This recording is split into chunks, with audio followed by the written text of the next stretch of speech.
गाँव के पश्चिमा हो घानी बसवरिया हो। गाँव के पश्चिमा हो घानी बसवरिया हो।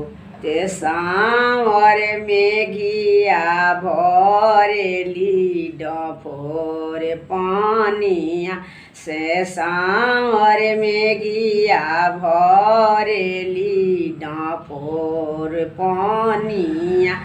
फरहु न पवली रे सांवर मेघिया से आई गईले डोली बाँस कहरिया ना।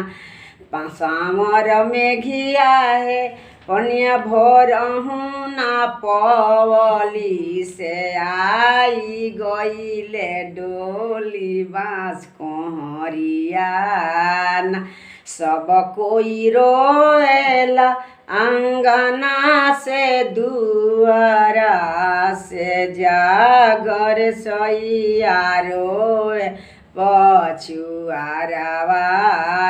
सब कोई रोएला अंगना से दुआरा से जागर सैया रोए पछुआरवान।